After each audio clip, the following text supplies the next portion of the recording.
There's a town in Pennsylvania that sits on almost no map. It has no zip code. Its streets lead to empty fields where houses used to stand. And underneath it, a fire has been burning since 1962, longer than most people watching this have been alive.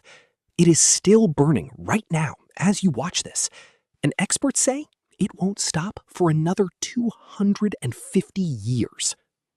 This is the story of how an ordinary American town, full of families, churches, and Main Street shops, ended up sitting on top of an inferno that nobody could put out.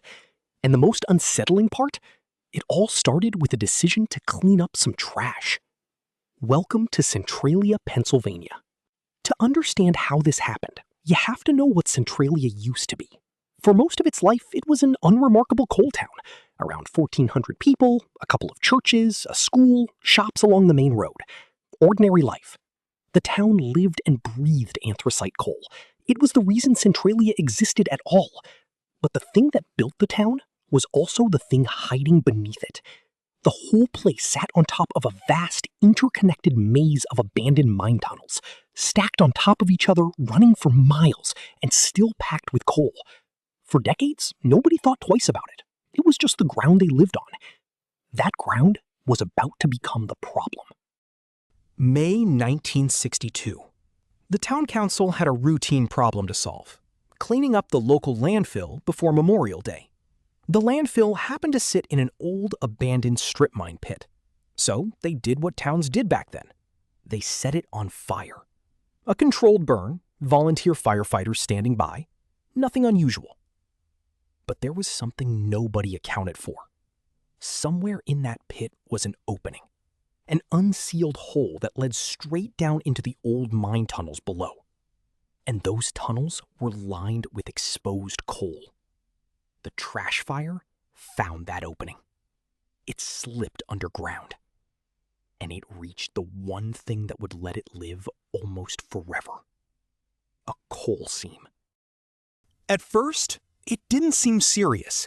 They poured water on it, they dug at it, and every time the fire seemed to go out, only to flare back up the next morning.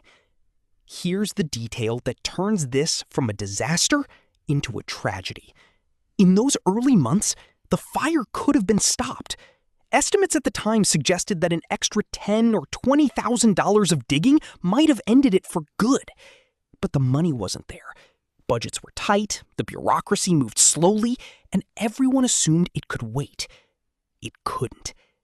While the paperwork piled up, the fire kept eating through the tunnels, spreading silently under the streets, under the homes, under the feet of people going about their daily lives. For years, Centralia lived on top of a growing fire and barely noticed. Then, the ground started sending warnings. In 1979, a gas station owner named John Coddington lowered a stick into one of his underground fuel tanks to check the level. When he pulled it out, the gasoline was steaming. He dropped a thermometer down. The fuel was sitting at over 170 degrees. The fire was now directly beneath the town's fuel supply. But the moment that made the whole country pay attention came in 1981. A 12-year-old boy named Todd Domboski was crossing a backyard when the earth simply opened underneath him. A sinkhole about 4 feet wide and 150 feet deep swallowed him whole. He managed to catch a tree root and cling to it, choking on hot steam and carbon monoxide until his cousin dragged him out. If that root hadn't been there, he would have vanished into the fire. Suddenly, Centralia wasn't a slow inconvenience. It was trying to kill people. After that, the truth was impossible to ignore. Toxic gas was seeping into homes. Carbon monoxide detectors went off. Children were getting sick. In 1984, Congress stepped in with around $42 million to relocate the residents. Most people took the buyout and left the town their families had lived in for generations. By 1992, the state went further. It invoked eminent domain, claimed every property in Centralia, and condemned the entire borough.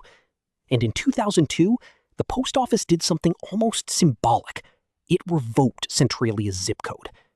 On paper, the town was being erased.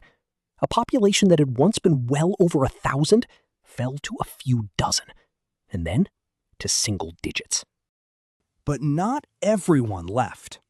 A small group of residents refused to abandon their homes, and they fought the government in court for years. In 2013, they reached a final deal. The last holdouts could stay in Centralia until they died, and when they did, their property would pass to the state. A town returning to the earth, one funeral at a time. Visit today and you'll find streets that lead nowhere, grassy lots where neighborhoods used to be, and signs that read underground fire and unstable ground. For years, the strangest sight was a stretch of abandoned Route 61, cracked apart by the heat and covered end to end in graffiti. Until 2020, when the owners buried the whole road under dirt to keep the crowds away. The fire is still down there. It's burning across thousands of acres, as deep as 300 feet below the surface. And at its current pace, scientists believe it could keep burning for another 250 years. Think about that. The fire will outlive everyone watching this. It will outlive our children. It may outlive our grandchildren. Centralia wasn't destroyed by a war or a flood or an earthquake. It was destroyed by a single ordinary decision to burn some garbage on a spring afternoon, and a fire that simply refused to die. The coal that built the town is the same coal still burning beneath it. A town that's technically still there, on no map with no zip code, quietly smoldering under the Pennsylvania hills and showing no sign of ever going out.